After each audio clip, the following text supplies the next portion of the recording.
Fala aí, pessoal, bem-vindos a mais uma entrevista aqui no canal do Nicola. Hoje eu recebo um especialista em economia ligado ao esporte, o César Grafietti, que é consultor de gestão e finanças do esporte, um dos caras que mais entendem desse assunto que a gente vai tratar, sobre contas de clubes. Só para vocês terem uma ideia, conversando com dirigentes de clubes, os próprios dirigentes indicam o César como alguém super confiável quando a gente trata sobre finanças dos clubes de futebol.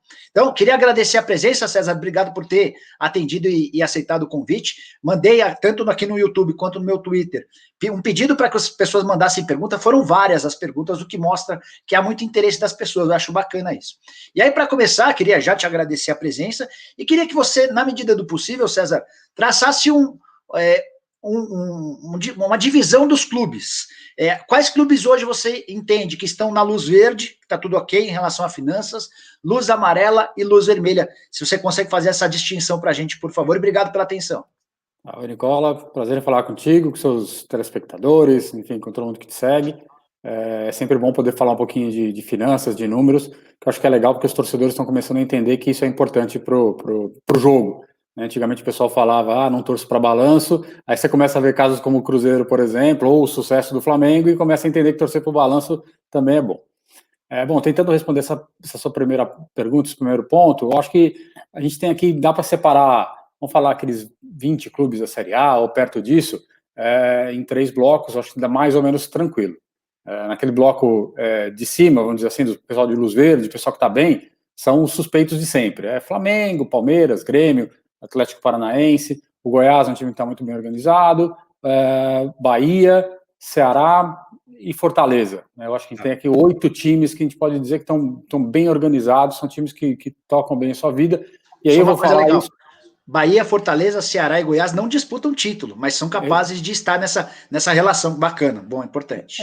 Isso é interessante, até porque você pega o Fortaleza, que foi disputar a Sul-Americana esse ano, né? Então, assim, um time organizado, ele vai entender o seu tamanho e ele não vai ficar só pensando no título, mas até onde eu posso chegar? Posso chegar numa Sul-Americana esse ano? Se eu me organizar, posso chegar numa Libertadores no ano que vem, quem sabe?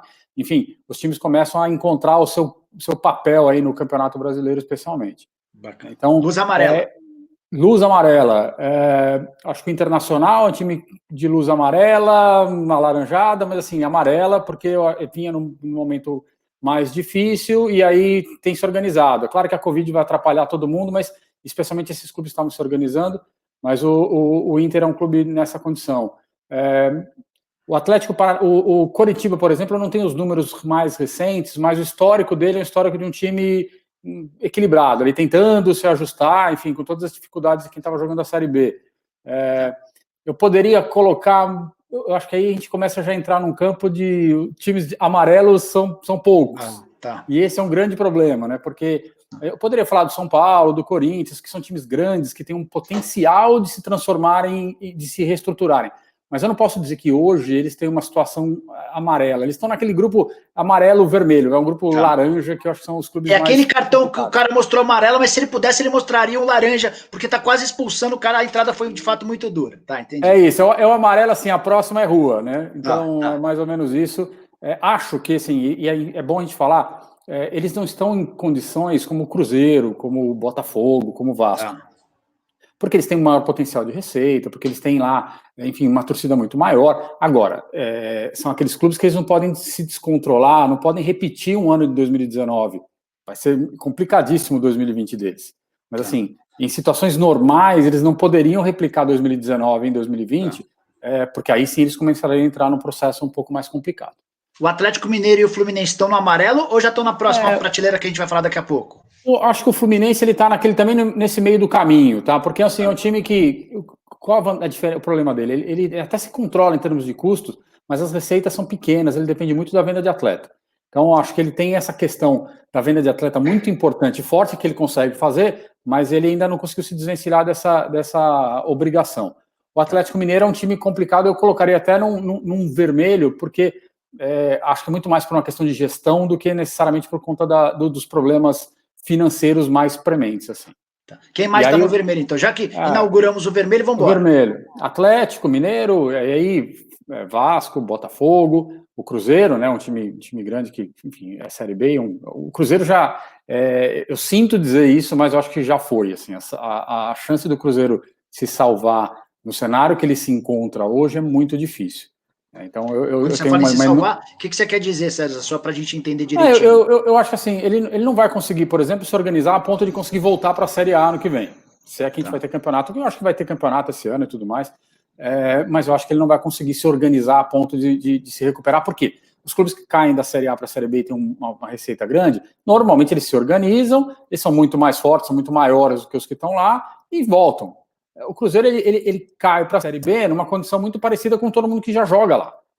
E aí com dificuldade de fazer receita e tudo mais, enfim, acho que o Cruzeiro ele vai ser um exemplo ruim para o torcedor dele, mas bom para todo mundo, no sentido de que talvez ele não consiga se recuperar justamente porque ele cometeu uma série de erros no passado.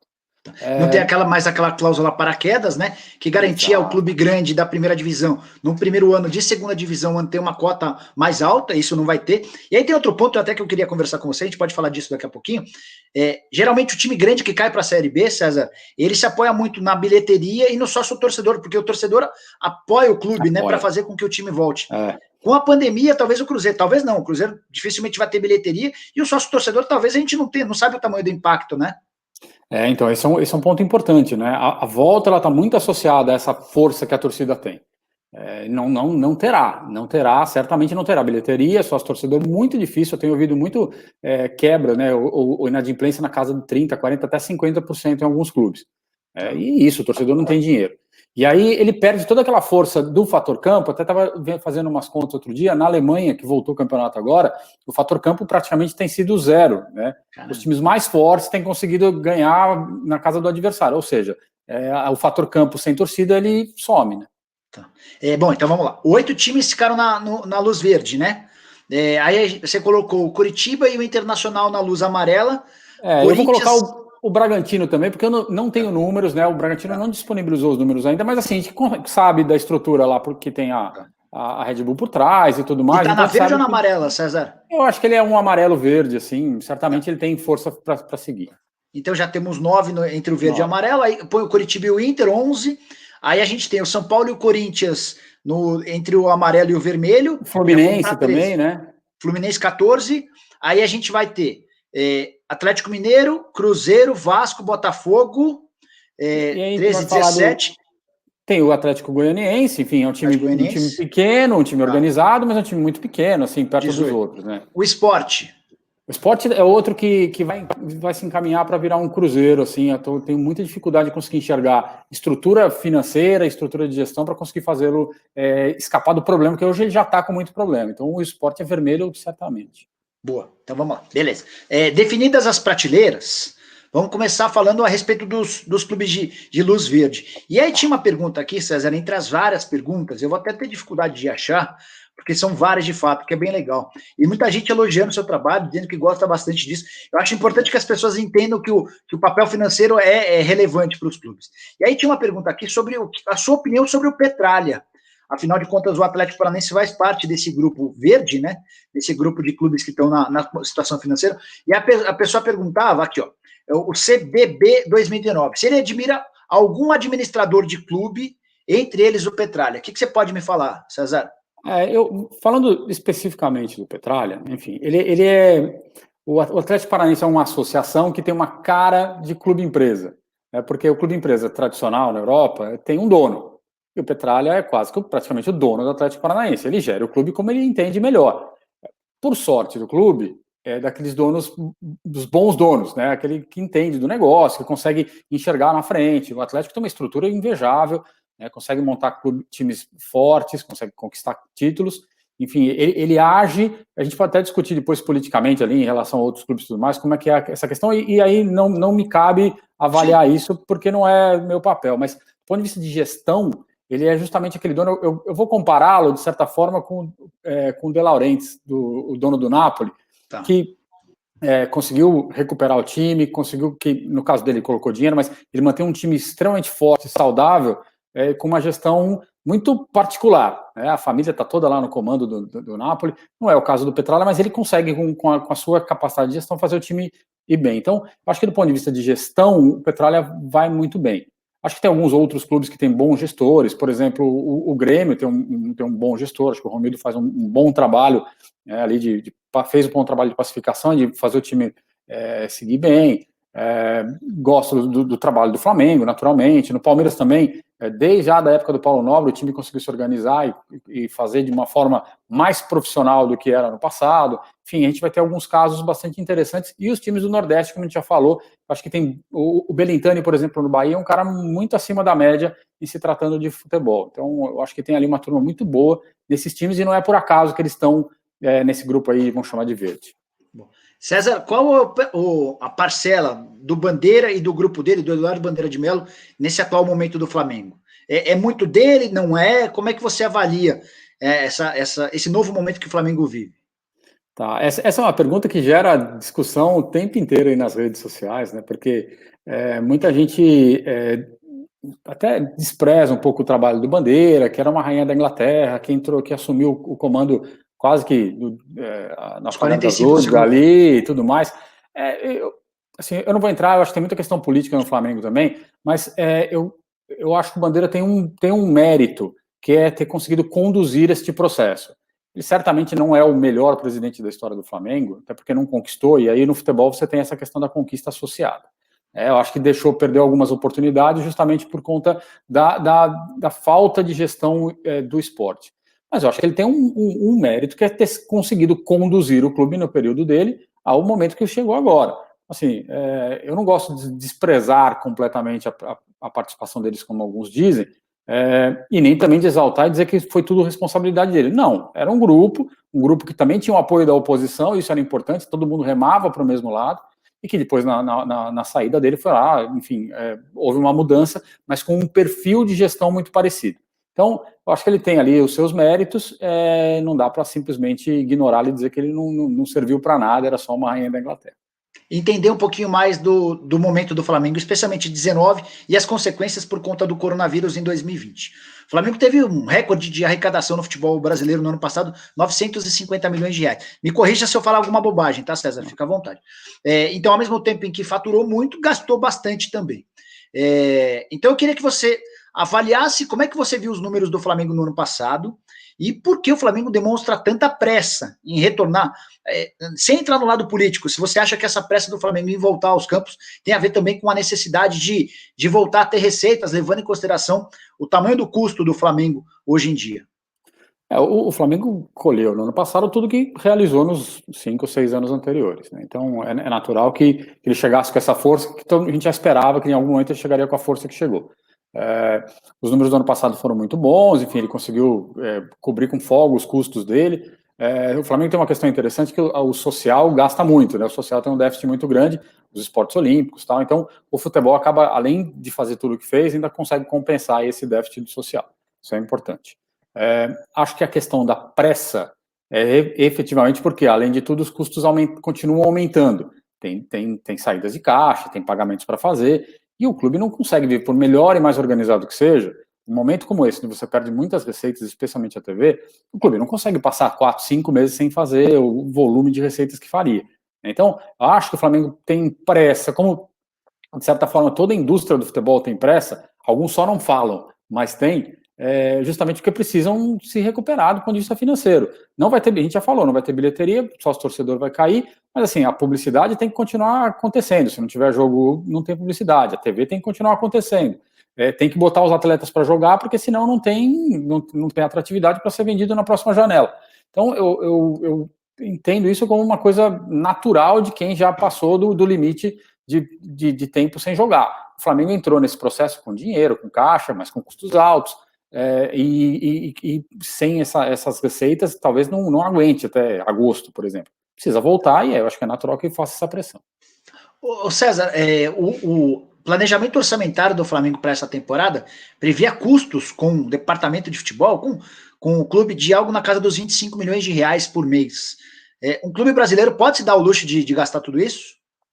Pode, quando você tem receitas compatíveis, pode. Eu acho que o Flamengo chegou num nível, o pessoal brinca do outro patamar, né? Mas é isso, ele chegou num nível de receitas que permitia, pelo menos vamos pensar na realidade pré-Covid. Tá. Permitia, porque tinham lá seus 250, 300 milhões de reais de receita de TV, e aí depois tinha a venda de atleta, estava conseguindo fazer, esse ano conseguiu fazer de novo, né, uma boa venda, estava com 170, 180 milhões entre bilheteria e sócio-torcedor, ou seja, ele montou lá uma estrutura de receita que era relativamente estável e saudável, que permitia ele fazer esses gastos. Então, além deles, os gastos, como eu comentei, com o social e com o esporte olímpico. Então, assim, é possível. Acho até que outros clubes poderiam fazer como faz o Flamengo e não conseguem justamente porque acabam perdidos dentro da sua má gestão. O Corinthians é um caso claro, que tem uma receita de TV muito parecida, podia fazer mais bilheteria, podia fazer mais publicidade, tem lá a questão do estádio, mas é o clube que tem um potencial tão grande quanto o Flamengo, e aí não se perde justamente porque não tem uma gestão tão eficiente quanto. Bacana. Queria falar agora sobre o Palmeiras, que é o segundo clube que mais arrecada, foi assim na temporada passada, uma diferença de mais ou menos 300 milhões em relação ao Flamengo, e a grande crítica interna é de que o Palmeiras continua gastando muito, apesar de não ter dado o salto de faturamento que o Flamengo alcançou. Como é que você vê essa história? De fato, o Palmeiras gasta demais, não gasta? Como você avalia os números do Palmeiras referentes ao ano passado? O Palmeiras tem alguns méritos, né? Eu acho que assim, tem o mérito de ter um bom patrocinador. O pessoal acha que a Crefisa não é exatamente um perfil, um modelo para todo mundo, mas eu acho que todo clube deveria, de certa forma, buscar a sua Crefisa, né? Alguém que tenha um relacionamento forte. Claro que não é fácil, ali tem uma questão política também interna, não acho que falar isso vai ser algo de realização fácil. Mas tem que buscar 2 ou 3 patrocinadores fortes e robustos que ajudem a carregar o clube no seu dia a dia. Então o Palmeiras tem isso, o Palmeiras tem lá o estádio, consegue ter um bom programa de sócio-torcedor e conseguir um bom contrato de TV. Mas também aí a gente vai chegar naquele ponto do limite, né? Até onde o Palmeiras consegue crescer. Vai crescer muito mais quando tiver um elenco desempenhando melhor, que foi o que aconteceu há 2 anos, onde teve uma receita realmente bastante grande. Já falamos disso. Acho só para terminar, assim, acho que o Palmeiras ainda gasta muito, de fato. Podia gastar melhor. Então, ele passou ali um momento até pré-Flamengo, onde ele conseguia contratar todo mundo e tudo mais. Acho que ele exagerou. Então, ele tem custos muito maiores do que ele precisava, investimentos muito maiores. Talvez tenha que passar por um processo de reestruturação e adequação de custos, até porque está formando bons atletas. Então, isso pode ser um pouco mais eficiente se ele fizer isso. Bom, já falamos sobre Atlético Paranaense, sobre Flamengo, Palmeiras. César elogiou as gestões, por exemplo, do Belintani à frente do Bahia, elogiou Goiás, Fortaleza. O Ceará também merece elogios, né, César? Muitos. O time também é muito bem gerido, tem uma força, uma relação com a torcida muito grande. São clubes que eles, apesar do Ceará ter passado 2 anos bastante ali próximos da zona de rebaixamento, do ponto de vista de gestão, é um time muito organizado. E às vezes ele passa por isso justamente porque não vai gastar mais do que pode. Ele consegue ali, de certa forma, se estruturar. Diferente do Fortaleza, que eu acho que encontrou no Rogério Ceni uma sustentação, especialmente do ponto de vista de jogo, né, isso deu tranquilidade para ele tocar dentro do campo. O Ceará não conseguiu achar essa mesma figura e essa mesma estabilidade. Mas do ponto de vista financeiro, consegue arrastar muito a sua torcida, né, carregar a torcida, e a torcida devolve carregando financeiramente. Então ele tem uma boa gestão nesse sentido, por isso que eu acho que eles estão no caminho certo de desenvolvimento. Faz todo sentido. Bem legal essa colocação do Rogério Ceni na comparação com o Ceará. Aí a gente vai do último do verde para o primeiro no amarelo. São 2 clubes com receitas parecidas. Grêmio Internacional, eu estava até vendo bem de forma básica, bem diferente da forma como você avalia as coisas, até por isso eu quero ouvir o seu parecer. Mas na teoria, Grêmio e Inter, eles iniciam as temporadas com receitas mais ou menos parecidas em sócio-torcedor, em bilheteria, patrocínio. Por que o Grêmio fecha há 4 anos seguidos com superávit? Foram 122 milhões de reais acumulados de lucro nesse período, enquanto o Inter acumula déficit atrás de déficit. Foi até uma pergunta que fizeram no Twitter, eu queria que você falasse do Grêmio e falasse do Inter, para a gente ir do último clube na luz verde para o primeiro clube na luz amarela. Acho que a questão aqui não é de receita, é de custo. É custo e investimento. Por quê? O Inter acabou nos últimos... O problema do Inter hoje não é de hoje, né? É de 3, 4 anos. Então, por quê? Porque gastou demais. O Inter vivia muito que chama na bicicleta da venda de atleta, né? Fica pedalando ali, você gasta muito, vende o atleta, cobra a conta. Gasta muito, vende o atleta. Chegou um dos anos, acho que 3 anos, que ele não vendeu ninguém, não teve um movimento de venda. E aí gerou um déficit, gerou um problema, e aí quando o clube entra nesse processo, ele demora para sair, né? A recuperação é muito lenta. Diferente do Grêmio, que tinha as estruturas de custo muito mais estáveis, investimentos muito mais comportados, e aí conseguia fazer bons investimentos com atletas que estavam ali embaixo em outros clubes e formar times eficientes. E aí também tem a sustentação do Renato Gaúcho como treinador, um modelo de jogo mais estável, onde ele consegue montar ali os elencos sem tanto gasto. Então, acho que a diferença está muito mais no investimento e no custo do que na receita. E aí, o que o Inter está fazendo e começou a fazer esse ano foi justamente liberar uma série de atletas, né, não renovar uma série de contratos caros e fazer um elenco muito mais modesto, eu vou chamar assim, mas muito mais barato, na base de um treinador, o Kudê, que conseguia, em tese, buscando um jogo mais estável. Então, acho que ele olhou o vizinho, né, o co-irmão ali do Rio Grande do Sul, e está tentando seguir um pouco do caminho, dado que, em nível de receita, de fato, os dois são muito parecidos. E o Grêmio? O que você pode falar sobre o Grêmio? O Grêmio tem o Grêmio tem um dos primeiros processos de reestruturação, foi do Grêmio há uns 5, 6 anos. O primeiro profissional contratado como CEO foi no Grêmio. Então, assim, CEO efetivo, aquele que de fato geria o clube. Então, o Grêmio já entrou nesse processo de modernização há mais tempo do que a maior parte dos outros clubes. Ciente de que, de fato, ele precisava se organizar porque ele não ia ter o mesmo tamanho dos outros. Ele precisava ser mais eficiente para poder competir como ele compete hoje. Então, acho que o Grêmio consegue, na figura do Romildo, manter uma estrutura política estável e com uma visão de negócio. O clube tem que dar resultado, o clube tem que dar resultado em campo, tem que ser eficiente na gestão e tem que manter a estrutura funcionando de uma maneira azeitada. Eu acho que esse é o grande mérito do Grêmio. Pensou lá atrás e conseguiu executar um plano e está dando sequência nele. O Santos foi um dos clubes que registrou superávit na temporada passada, algo na casa dos 22 milhões de reais. Mas, ao que consta, isso foi muito impulsionado pela venda do Rodrigo, 195 milhões de reais. Então, eu queria que você me contasse como você vê o Santos e em que categoria. A gente não colocou o Santos em nenhuma das luzes. Onde é que está o Santos aí? A gente não esqueceu do Santos, mas ele ficou no limbo aqui. Então, o Santos, para mim, é um caso complicado. O Santos tem dado mais sorte do que juízo, à medida que tem gasto muito mais do que pode, mas todo ano tem um atleta vendido, 2 atletas, que compensam. É um pouco dessa bicicleta que eu falei agora há pouco que o Inter fazia, que é comum nos clubes. Agora, quando não tem a venda, o que acontece é que você sai do trilho. O Santos constantemente faz isso. E o que acontece? Uma coisa que é interessante, que às vezes as pessoas não entendem do ponto de vista financeiro, até porque não é muito fácil de perceber.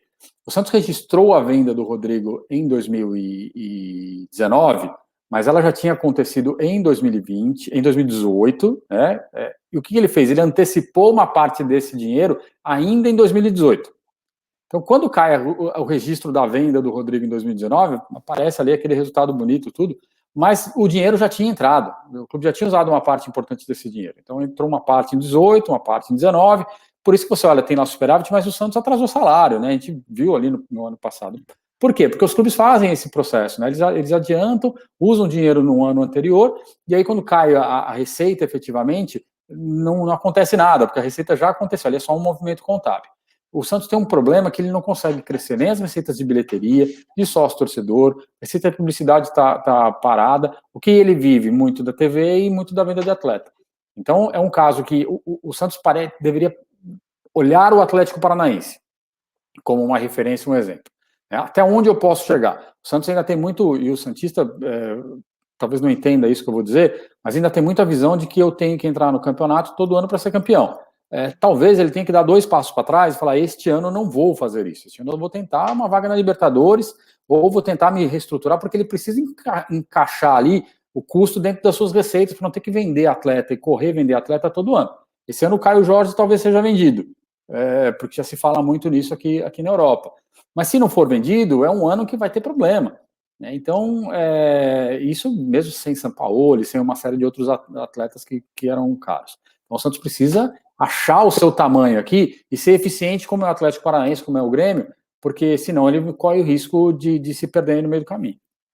César, eu queria que você falasse sobre o São Paulo, que está entre os clubes, até uma das perguntas era em cima disso, é um dos clubes que mais vendem, né? Tradicionalmente, São Paulo e Internacional vendem muito bem jogadores e tal.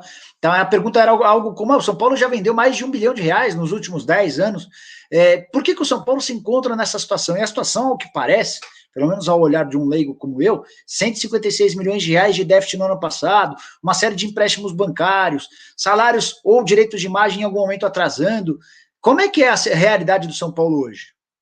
Bom, é importante que desses 150 de déficit, vamos começar a acertar aqui a conta só, tem 81 que é só um registro de dívida, né? Eram passivos que o clube tinha ali, discussões que o clube aceitou e concordou que eram de fato dívidas, e ele é obrigado a registrar no balanço, isso vira um prejuízo ali e depois vira uma dívida. É ruim porque ele é uma dívida que vai ter que pagar, mas não é exatamente um prejuízo da operação ali do futebol. Então, se a gente descontar isso, o déficit não seria pequeno, seria da ordem de uns 70 milhões, ainda assim muito alto.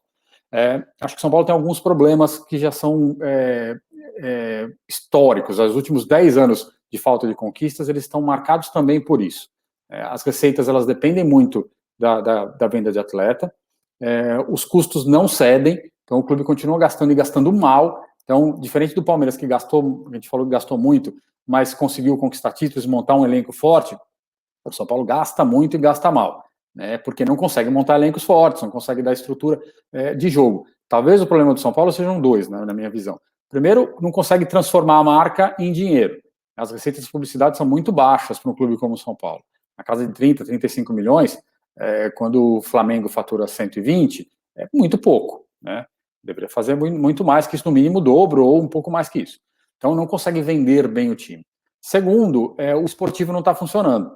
Quando você tem que trocar treinador toda hora, quando você contrata um monte de gente que não funciona, e aí você tem que emprestar pagando salário. Então, o São Paulo carrega custos muito altos já há algum tempo, dependendo muito da venda de atleta. Então, quando essa venda não acontece, ano passado foi isso, o resultado foi muito ruim. Aí esse ano conseguiu ali, vendeu o Antony, vendeu a parte do David Neres, e vai compensar um pouco, serviu aí de colchão para passar esse período mais difícil.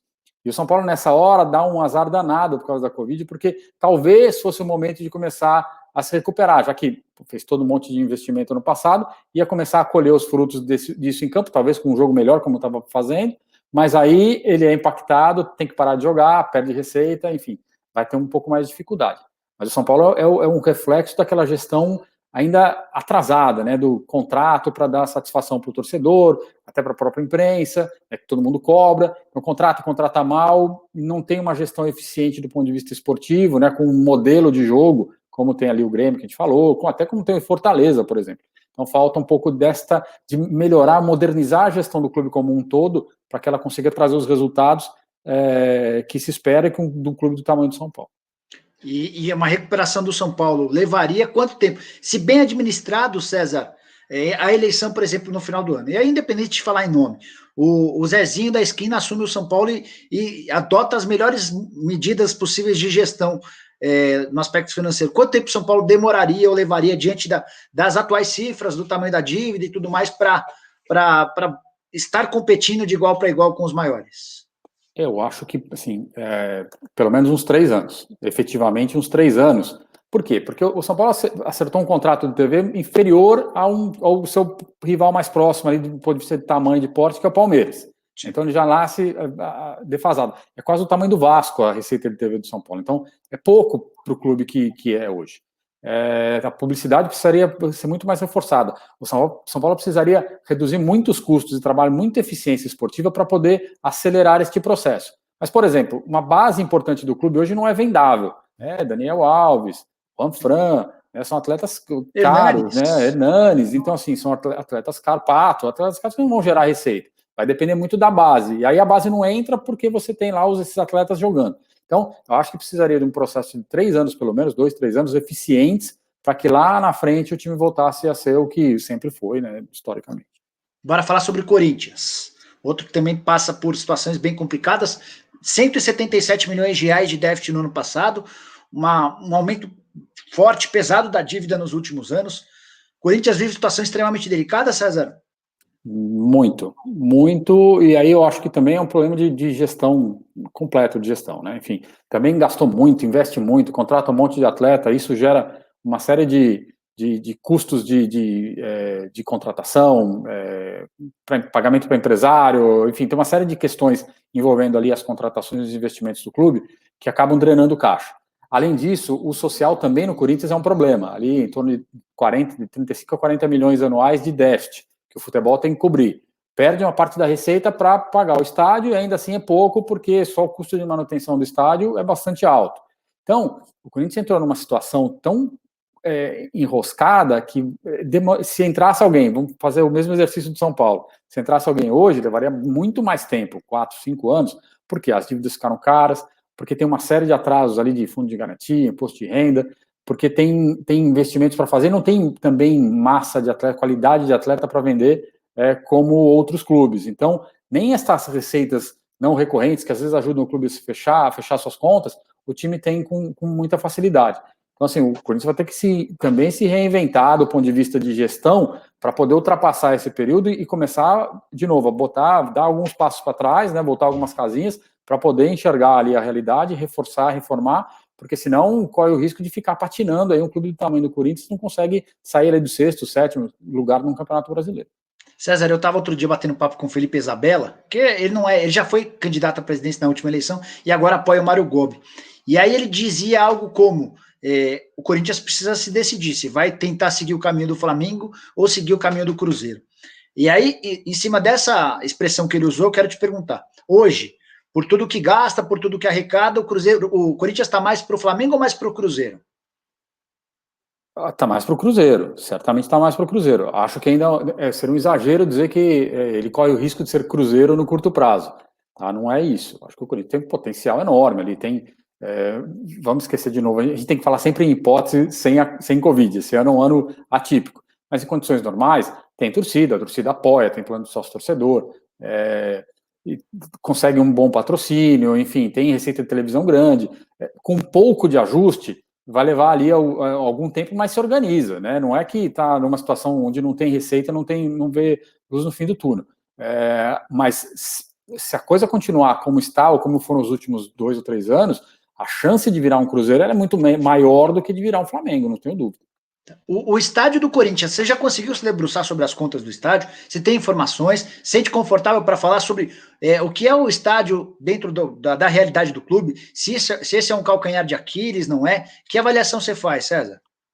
Eu não tenho números, porque a estrutura do estádio você tem uma holding que controla o ativo. A holding tem balanço, mas o ativo, que é onde está a dívida, quem gera o resultado, a gente não consegue enxergar. Então, eu só consigo ter informação de 2 fontes, ou da imprensa ou de algumas pessoas que eu converso. Então, a questão do estádio do Corinthians hoje é muito mais. Ele é importante do ponto de vista esportivo, é importante do ponto de vista de cultura esportiva, o torcedor se sente em casa, isso é bom. Agora, ele drena receita de bilheteria e o problema é que ele tem, além da dívida, essa receita paga o custo, né? O custo do estádio é muito alto, ele ficou um estádio caro de manutenção. Então, esse é um grande problema, um calcanhar de Aquiles, que no longo prazo vai ser muito bom, porque de fato é a casa do clube, do torcedor. Mas ele é importante nesse momento como um peso ruim do ponto de vista financeiro, porque ele vai tirando caixa da estrutura do futebol. Bom, César, queria que você comentasse agora sobre o Atlético Mineiro, que ainda não divulgou o seu balanço referente ao ano passado. Isso deve, de alguma maneira, atrapalhar uma avaliação sua, mas conta o que você sabe sobre o Atlético, o porquê desse balanço ainda não ter sido divulgado. É um clube que sempre surge a pergunta, as pessoas sempre me perguntam, mas de onde surge o dinheiro do Atlético para ele contratar jogadores, para ele contratar o Alexandre Matos, o Sampaoli, levando em consideração que a receita não está entre as maiores do país. O que você pode contar para a gente? Bom, o Atlético não publicou o balanço ainda, porque ele tem uma questão que ele está discutindo com a auditoria sobre um lançamento de uma receita. Só para entender um pouco da dinâmica do Atlético, o clube tem um shopping center dentro dos seus ativos, ele é dono de uma parte grande de um shopping center, e o que ele faz? Ele usa este shopping center para levantar dinheiro no mercado. Então ele vai, toma uma dívida, dá o shopping em garantia, e por isso que ele tem uma dívida muito grande, que é essa dívida que vai pagando as suas contas ali, vai fechando o fluxo de caixa ano a ano. O que ele fez? Para construir o estádio, ele vendeu esse shopping center. Só que ele vendeu o shopping center em 2020. E o que ele está querendo fazer é lançar a venda, a receita dessa venda em 2019. Mais ou menos que fez o Cruzeiro com a Arrascaeta no passado. Só por acaso, os 2 clubes de Minas com práticas parecidas. Então, o que acontece? A minha preocupação com o Atlético Mineiro é que esse shopping dava uma sustentação grande. Sem ele, usando dinheiro para fazer um estádio, ele vai perceber que o estádio dá receita, mas tem muito custo. Perde uma base de sustentação muito forte. E vai ficar dependendo de sócio, associado, rico para pagar suas contas. O cenário atual do Atlético, ainda ali, hoje, é de atraso de salário, de direito de imagem. Mas o São Paulo está recebendo, alguns atletas estão recebendo, porque foram contratados com dinheiro do patrocinador. Então, nessa hora, o Atlético pagou uma pendência com a FIFA com dinheiro do patrocinador. Nessa hora, na hora de contratar o Sampaoli, o dirigente vem e fala, eu estou com um patrocinador que vai pagar as contas. Só que ele está pagando a conta de um e da sua equipe, só que o elenco tem mais 30, que se não forem pagos em dia, você gera um problema. Então o Atlético passa por esse problema também de não entender o seu tamanho na estrutura. Talvez também tivesse que repensar um pouco a história do estádio, será que vale a pena construir um estádio com o Mineirão lá dentro? Lá próximo, se vale a pena esse esforço todo, ou se não é melhor se reestruturar e olhar também o Grêmio como um bom exemplo, dado que eles são muito próximos do ponto de vista de porte, de localização regional e tudo mais. Então, acho que o Atlético tem uma questão importante aí para ser resolvida, ou qual é o risco no longo prazo, se mantiver esse processo, os procedimentos que tem tomado, e também virar um Cruzeiro. Tá. Você falou em 3 anos de recuperação no São Paulo, se tudo corresse bem, 5 anos de recuperação no Corinthians, o Atlético Mineiro estaria em mais ou menos que momento? É muito próximo do Corinthians, eu acho, assim, muito próximo. É legal só para a gente poder entender, claro. Isso até que eu te pergunto. César, queria começar a falar sobre os times do Rio antes de falar sobre o Cruzeiro. Vamos começar sobre o Vasco, que conseguiu um salto grande no faturamento relacionado a sócio-torcedor, saltou de 12 para 36 milhões de reais no ano passado, não vendeu atletas e, de acordo com o presidente Alexandre Campeiro, foi por isso que fechou no vermelho na temporada passada, tem dívidas altas. E o pior de tudo, não conseguiu pagar salários em 2020. A gente está no dia 25 de maio, indo para o 6º mês do ano e os jogadores ainda não receberam. Qual é a real situação do Vasco hoje? Eu sinto que o Vasco é aquele caso, é um Cruzeiro que ainda não acabou, ou que não sofreu as consequências por N motivos. Seja porque tem uma torcida maior, porque tem uma história grande na cidade grande como o Rio de Janeiro, ele vai empurrando com a barriga de um jeito que em algum momento vai desabar, né? Então, o Vasco ele exemplifica muito a situação da Covid hoje no futebol brasileiro. Se tivesse um processo de ajuda aos clubes, se a gente falasse, enquanto tiver esse problema de não tiver jogo, alguém vai ajudar a pagar os salários dos atletas, por exemplo. O Vasco está atrasado desde janeiro, provavelmente deve ter atraso do ano passado. Você vai fazer o quê? Você vai pagar 3, 4 meses, ele vai ficar atrasado no passado, vai continuar atrasado no futuro, vai atrasar no futuro justamente porque a estrutura de custos dele é muito grande, o clube não consegue fazer receita. Muita gente diz que o clube tem uma estrutura de pessoas, de torcedores muito grande, né, uma comunidade muito grande no Rio de Janeiro que ajudaria, mas a gente não vê isso. Diferente do Botafogo, que o torcedor mais rico vai lá, põe dinheiro e ajuda de alguma forma ou outra, no Vasco isso não acontece. Pelo contrário, aí quando você vê a campanha eleitoral, tem um candidato que está querendo trazer o Touré, sabe? Umas coisas meio... Como é que você vê o Levinciano e as promessas dele, César? Então, é um dirigente que não entendeu o que está acontecendo. É um candidato ali, a gente que não entendeu que o processo é o contrário. O processo é tirar o pé e falar, vamos colocar a casa em ordem. Tem um Flamengo do lado, né? Tem o Cruzeiro um pouquinho mais do outro lado ali. É só olhar um pouquinho e entender que não é isso. Do mesmo jeito que não dá para dizer que o Honda vai salvar o Botafogo por causa de um jogo, de um processo lá de sócio-torcedor que aumentou. Não é isso. O processo é mais dolorido, mais longo, mais complexo. Os dirigentes eles acham que tem a solução mágica para tudo, com repetição de práticas que já se mostraram ruins no passado. Tá. O Fluminense chegou a falar só um pouquinho da incapacidade de aumentar suas receitas. Dá uma prolongada. Explica melhor para a gente como é que você vê a situação do Flu. O Fluminense, assim, ele, de alguma forma, ele conseguiu se organizar. Se você pegar os últimos 2 ou 3 anos, o nível de custos do clube é baixo, né, especialmente até o ano passado, os custos eram baixos, usa muita base, por isso consegue vender, né, porque coloca a base para jogar, e aí essa venda vai cobrindo ali os buracos, até porque tem muita dívida. O Fluminense tem um problema que se ele reduzir muito mais os seus custos, ele, de fato, ele deixa de ser competitivo. Talvez ele tenha que escolher esse caminho em algum momento para se organizar. O clube que não entender este processo, que tem que, às vezes, andar, dar uma volta, né, dar uns passos para trás, para se reorganizar, ele corre o risco de ficar preso nessa armadilha de todo ano ficar ali no meio da tabela e se conformar com isso. Não consegui mais ser protagonista. Isso. E eu acho que esse é o grande problema do Fluminense hoje. Ele poderia ser protagonista e ele não consegue porque ele ficou numa armadilha de estar todo ano ali cobrindo as contas na venda de atleta e tentando fazer o que dá. Mas o torcedor e o dirigente acham que não. Que esse ano pode ser campeão estadual. O estadual acaba sendo uma válvula de escape para esses clubes, né? Ah, não, vou conseguir uma vaga na Libertadores. Talvez se eu montar um elenco, aí eu levo o Nenê, leva, enfim, outros atletas, o Ganso, e agora o time vai. Não vai, não adianta. Isso é uma auto-enganação. Né? Por melhores que sejam esses atletas, se a estrutura não estiver funcionando, salário em dia, um elenco organizado, né, treinadores de longo prazo, a coisa não vai funcionar, é só realmente uma postergação do problema. Antes de falar sobre o Botafogo, só para ver se eu entendi bem a hierarquia das coisas em cada estado. O Grêmio, à frente do Internacional no Rio Grande do Sul, isso é ponto pacífico, né? Sim. Em São Paulo, o Palmeiras com alguma folga em relação aos outros. Como é que você elencaria os outros três? Santos, Corinthians e São Paulo no mesmo patamar? Tem alguém um pouquinho à frente? Como é que funciona? Eu acho que hoje São Paulo e Corinthians são muito próximos e o Santos um pouco abaixo, até pelo potencial. Pela incapacidade de arrecadar o que os outros dois arrecadam. É isso.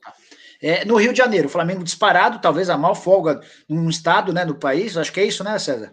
É isso, no estado e no país, né? Tá, beleza. E aí, em segundo lugar, o Fluminense, por conta disso que você explicou, o Vasco em terceiro, e aí que aparece o Botafogo, é assim? Eu acho que o Botafogo e o Vasco são muito, muito próximos, tá? A gente costuma falar muito mal do Botafogo. O Botafogo é um misto de Cruzeiro com Fluminense. Tem dívidas muito grandes para o porte dele. Mas ele consegue ali, ele também não aumenta custos, não é que o Botafogo tem custos absurdos e astronômicos, ele tem o custo que dá. Se você olhar os números, o custo dele é o mínimo possível para ficar ali rodando entre o 12º e o 16º lugar. O problema é que o que sobra de dinheiro é insuficiente para ele conseguir pagar as dívidas. E o Botafogo ele tem uma armadilha que é justamente essa. Ele tem muita dívida, muito maior do que ele é capaz de pagar. Então, todo o dinheiro que sobra, ele tem que pagar a dívida. Só que ele paga a primeira dívida e não paga o salário do atleta. Então, ele atrasa. Aí falta o dinheiro, então, para não perder o atleta, vem um sócio, um torcedor rico, vai lá, põe o dinheiro e vai empurrando. E aí o Botafogo também cai um pouco na armadilha da SA, né, do clube empresa. Porque, assim, é a alternativa que o Botafogo tem. Não tenho dúvida. O Botafogo, o Vasco, é a única. Se não fizer isso, ele corre o risco de virar o Cruzeiro, enfim, muito claramente. O Montenegro me disse numa live que se o Botafogo não virar SA, ele vai virar o América em pouco tempo. É isso. Quando a gente fala em Cruzeiro, é porque o América ficou no passado. A Portuguesa, o América, é isso. Vai acabar perdendo a total relevância, justamente porque não consegue, não tem. E aí não tem, porque a TV está limitada, porque não consegue mais dinheiro com torcida e sócio-torcedor, a publicidade não chega. Então, mas o que o clube faz? Né? São aquelas medidas erradas que se perpetuam. Em vez de se organizar, conseguir botar a casa em ordem e fazer os investimentos, ele vai e faz o investimento para tentar conseguir o dinheiro. Então, no caso do Honda, vou trazer o atleta, porque agora o meu time vai mudar de patamar, né, a velha história do patamar, e aí eu vou ganhar mais dinheiro. Não vai acontecer isso. Você vai trazer um atleta para um monte de atleta que não recebe. Então, assim, o ambiente é muito difícil de ser gerido.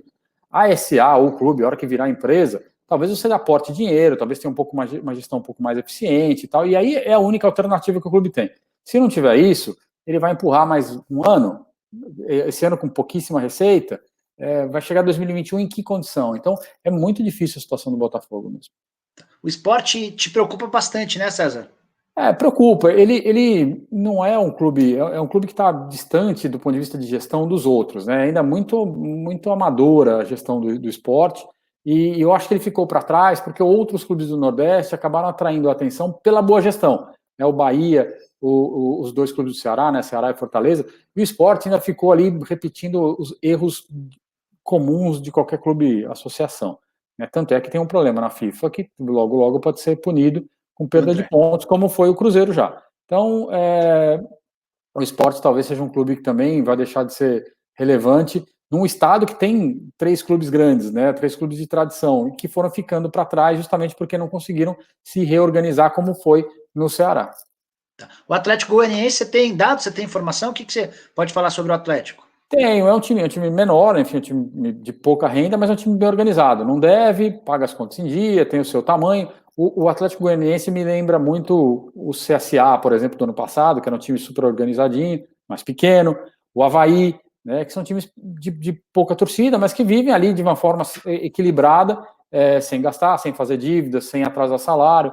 Enfim, são clubes bem organizados do ponto de vista, sabem o seu tamanho. Eu acho que essa é a importância, né, não saem fazendo bobagem para tentar permanecer na Série A a qualquer preço. O Curitiba ainda não divulgou o seu balanço porque justifica que quer apresentar primeiro para o Conselho Deliberativo. Apesar disso, dá para ter alguma impressão sobre o momento do Curitiba nessa volta à Série A? O que eu conheço de Curitiba é que é um time bem organizado também, um time com as contas relativamente em dia, né, sem grandes atrasos, sem grandes problemas, faz aquilo que é possível. Agora, certamente, migrando para a Série A, voltando para a Série A, vai ter um incremento de receita por conta de TV. Então, o importante para o clube agora é não gastar o que essa sobra, esse adicional, para tentar se manter a qualquer custo. Eu acho que, naturalmente, ele vai acabar se mantendo, dado o perfil dos clubes que estão na Série A. Se fizer um trabalho minimamente organizado, continuar fazendo um trabalho organizado, a tendência é permanecer e aí se fortalecendo aos poucos. Para fechar, deixei o Cruzeiro por último. Na semana passada cheguei a divulgar um ranking das dívidas dos clubes brasileiros e a maior parte desse ranking foi com a ajuda do Itaú BBA, do qual o César Grafietti tem participação importantíssima. E nesse ranking, que constava com os maiores clubes, o Cruzeiro passou a ser, a partir de tudo que fez no ano passado, o clube com a maior dívida do futebol brasileiro. Além disso, é um clube que caiu da Série A para a Série B, tem uma série de processos na FIFA, já perdeu 6 pontos, vai correr o risco, se não arranjar dinheiro até essa quinta-feira, 11 milhões e 300 mil, de ter uma perda de mais 6 pontos e de outras punições que podem vir em diante. César, o que você pode falar do Cruzeiro, cara? Qual o tamanho do buraco em que o Cruzeiro se meteu? O Cruzeiro, eu até estava revendo as análises que eu fiz pelo Itaú BBA nos últimos anos. Nos últimos 4 anos eu venho falando. Cruzeiro, uma situação difícil. Cruzeiro precisa se organizar. Teve um ano, 2017, 2018, com os números 17, que eu falei, olha, aparentemente aqui, porque tinha ganho a Copa do Brasil, tinha um dinheiro de luvas, então, aparentemente aqui a coisa parece começar a entrar nos trilhos, mas não pode repetir o que fez no passado. Não, repetiu e aí continuou com o mesmo processo. Então, não é de se estranhar, não espanta ninguém a situação do Cruzeiro. Agora, é um time que perdeu completamente a capacidade de fazer receita, tem enormes dívidas, tem atrasos e dívidas que ainda nem estão computados, porque tem atleta que ainda vai entrar na justiça contra o clube, perdeu a capacidade de investir e vai entrar numa competição, aquilo que a gente já falou há pouco, uma competição onde normalmente o time grande que cai, ele já entra com um nível de receita muito maior do que os outros, por isso que ele volta com tranquilidade, com menos receita provavelmente do que os clubes que já estão lá. Então, o Cruzeiro entrou numa situação onde também não vai ter como pagar dívida, não vai ter como pagar atleta, não vai ter como se organizar, como entrar em campo, se bobear. Então, eu tenho muita preocupação de que o Cruzeiro talvez não resista ao final de 2020.